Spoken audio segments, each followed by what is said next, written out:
নমস্কার বন্ধুরা, দিনটি ছিল 11ই আগস্ট, আমাদের শুভ বিবাহবার্ষিকী। জীবনের কিছু মুহূর্ত চিরকাল লালিত রাখার জন্য তৈরি করা হয় এবং বিবাহবার্ষিকী তাদের মধ্যে একটি। এগুলি কেবল দুটি হৃদয়ের একত্রিত হওয়ার দিনের স্মৃতিচারণ নয়, বরং প্রতিটি হাসি, প্রতিটি স্মৃতি এবং পথে রাখা প্রতিটি প্রতিশ্রুতির উদযাপন। তাই আমাদের বিবাহবার্ষিকীটা একটু স্পেশাল হওয়ার জন্য চলে গিয়েছিলাম সমুদ্রের পাড়ে, খোলা আকাশের নিচে হাজার তারার মাঝে চাঁদের আলোর সাথে। বিবাহ কেবল বড় মাইলফলক সম্পর্কও নয়, বরং ছোট ছোট মুহূর্তগুলি সম্পর্কেও।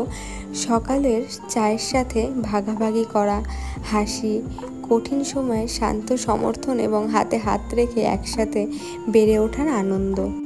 আজ আমরা এই বিবাহবার্ষিকী সেলিব্রেশন করার সময় আমাদের সেই যাত্রার দিকে ফিরে তাকাই, যা আমাদের গঠন করেছে। ভালোবাসা, শ্রদ্ধা এবং অসংখ্য স্মৃতিতে ভরা একটি যাত্রা। প্রতি বছর তার নিজস্ব গল্প, নিজস্ব পাঠ এবং কৃতজ্ঞ হওয়ার নিজস্ব কারণ নিয়ে এসেছে, এবং সব কিছুর মধ্যে দিয়ে ভালোবাসা সবচেয়ে শক্তিশালী বন্ধন হিসেবেই রয়ে গেছে। একটি বিবাহবার্ষিকী কেবল অতীতের বছরগুলিতে চিহ্নিত করার জন্য নয়, বরং সেই ভালোবাসা উদযাপন করার জন্য যা ক্রমবর্ধমান থাকে। এই হাসি আমাদের তরুণ রাখে, যেই ভালোবাসা যা আমাদের শক্তিশালী রাখে, এবং সেই ঐক্য যা এই যাত্রাকে এত সুন্দর করে তোলে। শুভ বিবাহবার্ষিকী প্রিয়। প্রেমের গল্পটি প্রতি বছর আরও উজ্জ্বল হয়ে উঠুক। তুমি আমি যাতে সারা জীবন একসাথে হাসি খুশি কষ্টে কাটিয়ে দিতে পারি। তোমার সাথে এখনো অনেকগুলো পথ চলা বাকি আছে, অনেক স্বপ্ন, অনেক ইচ্ছে আছে, যেগুলো আমি তোমার হাত ধরে পূরণ করতে চাই। যারা ভিডিওটা দেখছেন তাদেরকে বলছি, বড় হন বা ছোট, যদি বড় হয়ে থাকেন তাহলে অবশ্যই আশীর্বাদ করবেন আমাদের, আর যদি ছোট হও তাহলে তোমার উদ্দেশ্যে বলবো আমাদের অনেক ভালোবাসা দিও। তো এবার চলো এখানে ব্লগটা স্টার্ট করা যাক। তো এটা হচ্ছে দীঘার সমুদ্র। ঠিক রাত 12টা বাজার আগে, মানে আমাদের একটু লেট হয়ে গেছিলো। একদম 11ই আগস্টের রাত্রে এই সেলিব্রেশনটা হয়েছিল।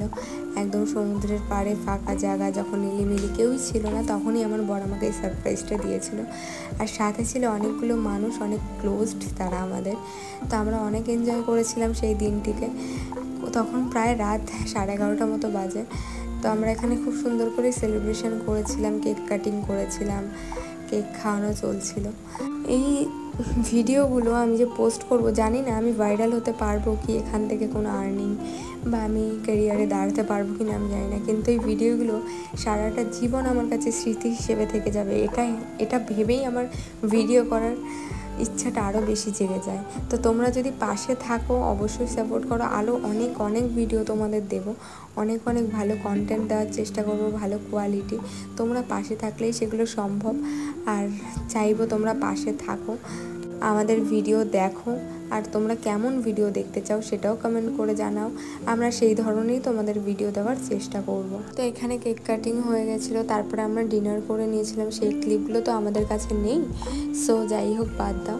এখানে মজা করার পরে আমরা তখন 12:30 মতো বাজে, আমরা বেরিয়ে পড়েছিলাম দীঘা থেকে আমাদের গন্তব্যে। একদম ডেলি রুটিন, একদম বাড়ির কথা বলছি। হ্যাঁ, আমরা এদিনকে রাতেই বেরিয়ে গেছিলাম বাড়ির উদ্দেশ্যে।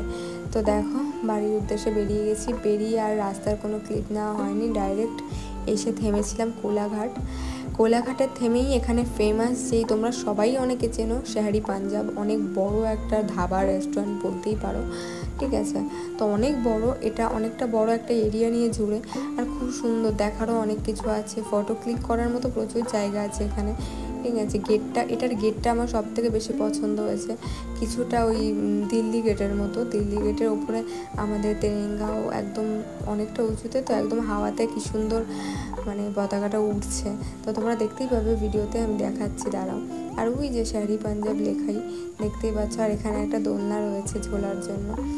আর এখানে দেখো পার্কিংয়ের জন্য যে রাস্তাটা রয়েছে, কি দারুণ না, মানে খুব সুন্দরভাবে একদম সব কিছু ক্লিনেস্ট, মানে পরিষ্কার তো বটেই, তার থেকেও খুব সুন্দর করে সাজানো। গার্ডেনের গাছগুলো খুব সুন্দর কাটিং করা, খুব যত্ন সহকারে এটা বানানো আর রাখা হয়েছে। আর ওই দেখো আমাদের তেরেঙ্গা, যেটা একদম হাওয়ায় উঠছে, কি দারুণ লাগছে না, হেভি লাগছিল। তো তো যাই হোক, এটাকে স্যালুট করি। আমি আমার বাংলার মাটিকে অনেক আমি আমার বাংলার মাটির জন্য অনেক গর্ব করি। আমি এই মাটিতে জন্ম, আমি যাতে এই মাটিতেই মরতে পারি।